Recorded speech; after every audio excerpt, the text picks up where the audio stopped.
So before we start this, I just want to say I am 100% a Druski fan, but I have mixed feelings. Definitely mixed feelings because, like, I don't know. My boy is, he's an interesting entertainer, let's just say it like that.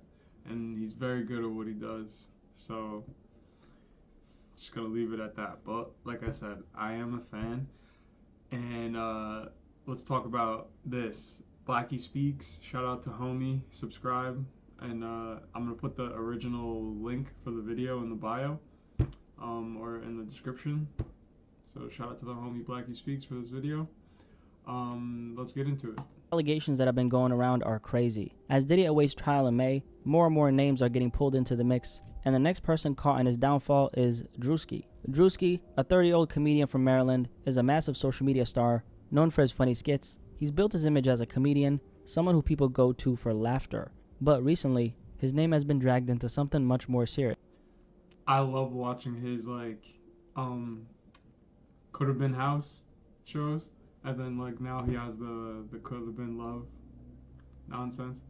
But the auditions were hilarious. Those things were fucking. That was peak entertainment. Which is Diddy's shenanigan. He's like Black Beast Games.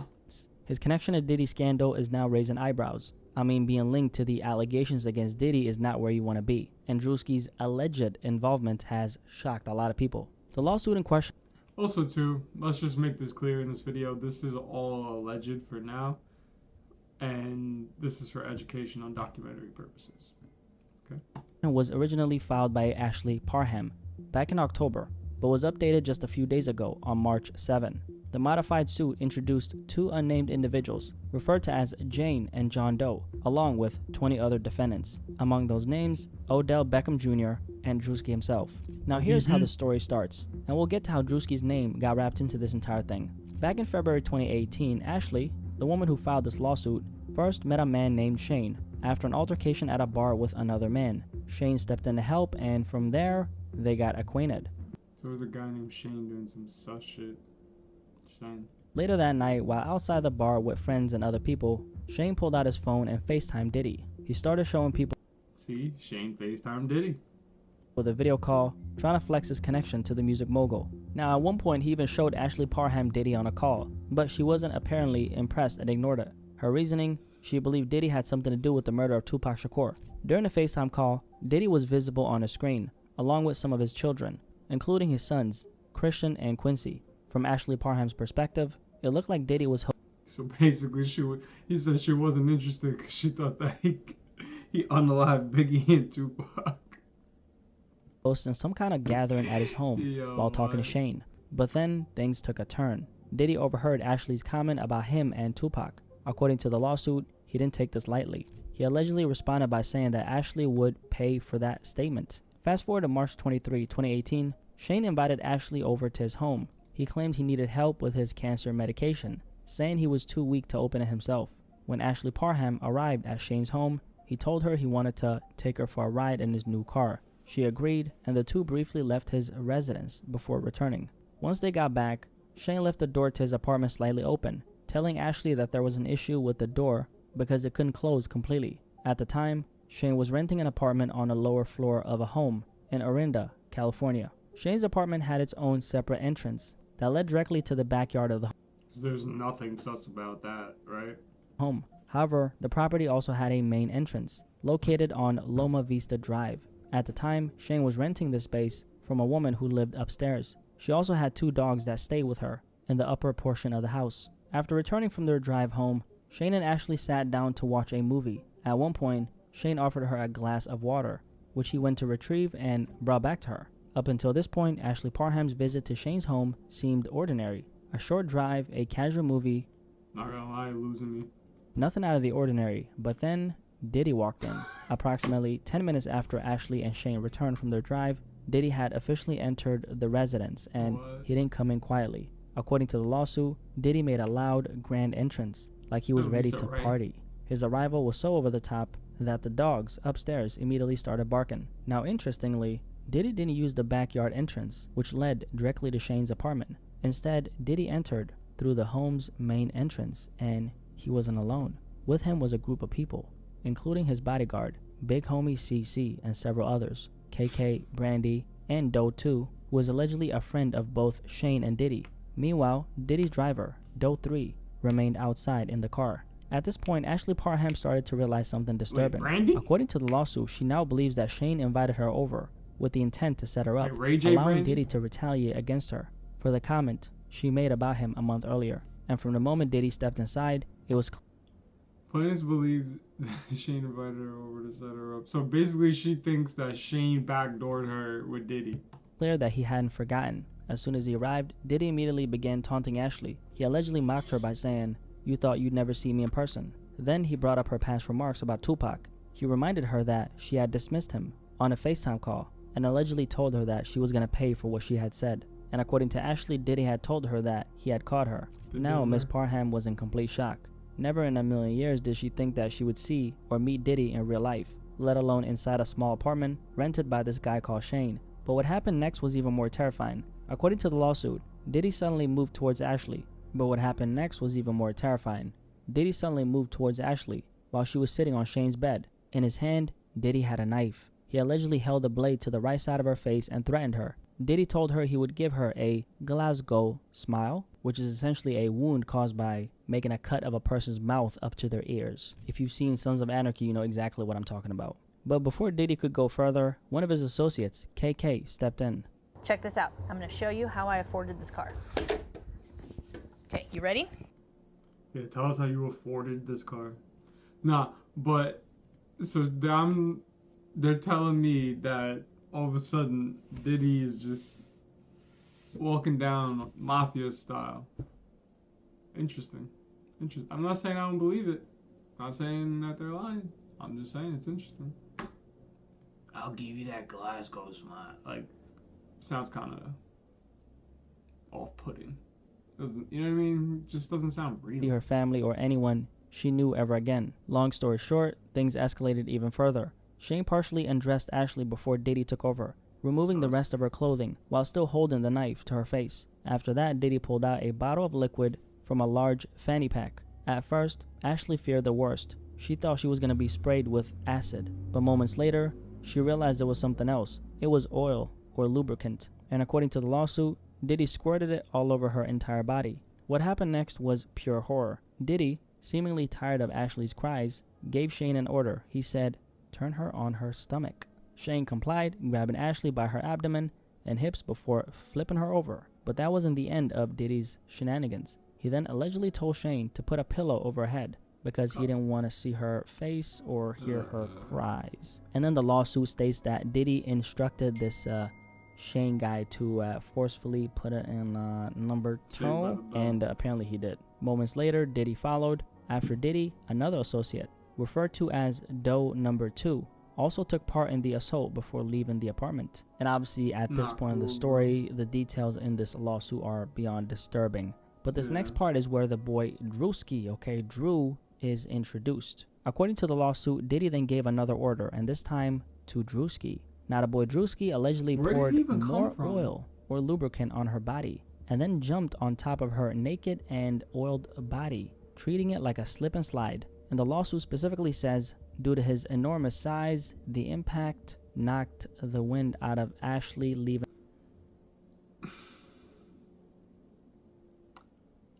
I'm not saying that this is a lie. That's not what I'm saying. I'm just saying that this is just very far-fetched. And her struggling to breathe. Now, scientifically speaking, the gravitational force exerted by Druski's mass in a free fall scenario would likely result in a catastrophic event upon impact. And obviously, no disrespect to Druski, but he's a big fella, right? What I'm saying is, if this actually happened, the sheer force distributed across this woman's torso would have, she would have died. According to the lawsuit, Druski nearly slid off the bed after jumping on Ashley's oiled body, but managed to catch himself. How the fuck would Druski actually even catch himself after jumping? I just don't get this. This part is just funny, bro. I'm just trying to imagine this shit. Like, it's funny. Druski jumping, trying to catch himself. This is crazy. Then the lawsuit. He said it's funny. I'm trying to imagine this shit. Yeah, I'm only laughing at him, bro. I'm not laughing at this situation. Please don't blackball me about States that. he began raping her vaginally. I can't say this right. Yeah, And then, please according to don't. the lawsuit, while this was happening, Diddy sat nearby in a chair watching the assault take place. According to the lawsuit, he was masturbating while recording the attack Bro, on you his don't phone. gotta say The that. lawsuit also says that after Druski allegedly finished doing this, another associate, KK, entered the room. At this point, Ashley was barely able to move.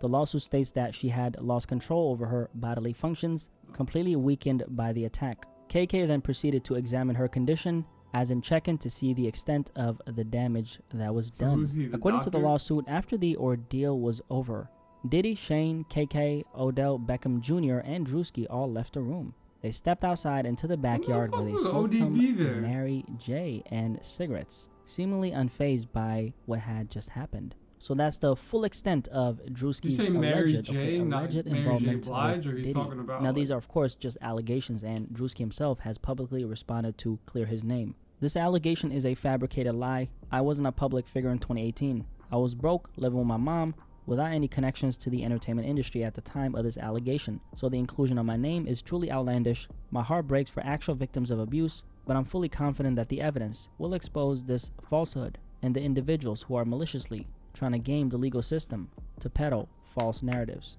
So Druski is obviously saying, all this shit, bruh, all this shit is cap. I wasn't even famous back then, which I is hope true so. because Druski blew up around the pandemic and had his really big moment after Being that famous point. has nothing to do with it. However, okay, even though he's telling the truth, Druski was still, even in 2018, connected to the entertainment business. As an example, he was featured on the music video of this song called Where I'm From in the summer of 2018. The song featured rapper T Grizzly. Now, obviously, this doesn't prove anything about his guilt. That goes without saying. And to be fair, he probably was still broke back then, right? But that doesn't mean that he wasn't connected to the music industry. The reality is a lot of people in the entertainment industry spend years, sometimes even decades, grinding before they actually break through. And most times they're already in the mix, rubbing shoulders with major figures, long before the public knows who they are. Now, when it comes to Druski and Diddy specifically, it's hard to say how close they really were back then. Because in most cases, if you don't have something to lose, they're not going to let you into certain circles. It's only once you've got some skin in the game, they let you peek through the door. Druski has had a close relationship with Diddy's children throughout the years, so it does make sense why he's found himself around Diddy in certain situations. And honestly, these Druski allegations are definitely a problem, but not for the reason you might think. It's not that I'm convinced that, Druski is guilty because, just keeping it real, they sound exaggerated, almost like something out of a sitcom.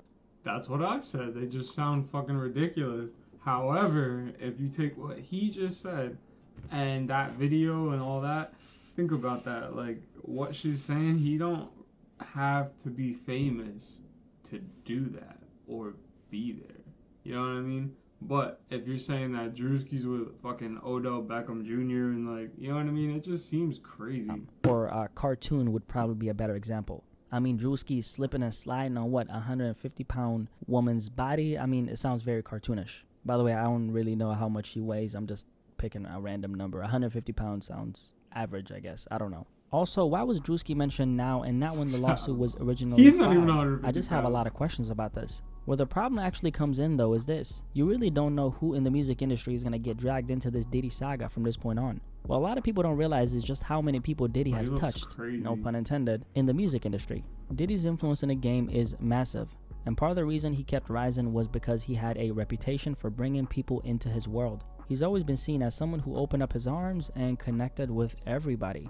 Diddy wanted everyone with any level of fame, especially those moving in the same circles as him, to be at his parties, his gatherings, and inside of his world. He thrived on being the center of attention, and that's part of the reason why he's been in the position he was in for such a long time, among plenty of other things as well. I mean, at this point, you really don't know who's gonna be next, okay? I mean, if Druski can get wrapped up in Diddy's fallout, who won't? I mean, you might just fuck around and see me at one of these lawsuits now. You just never know. I could have been at one of these Diddy parties. Yo, I wasn't showing my face for all this time. You never know. Maybe that's why I didn't show my face, because I was at them Diddy. I think Druski's going to be fine in the end, but it's still concerning to see him getting dragged into this, especially when, for all we know, he might have absolutely nothing to do with any of this. Diddy's trial is coming up in May. And if this trial starts pulling more and more people in the industry into the mix, things are only going to get more convoluted. And honestly, I don't really know how I feel about that. Because at the end of the day, Diddy's accused of some truly heinous crimes. Like and what I'd rather see is for things to actually stay focused on the actual case. Now, if any of the people who get dragged into this case actually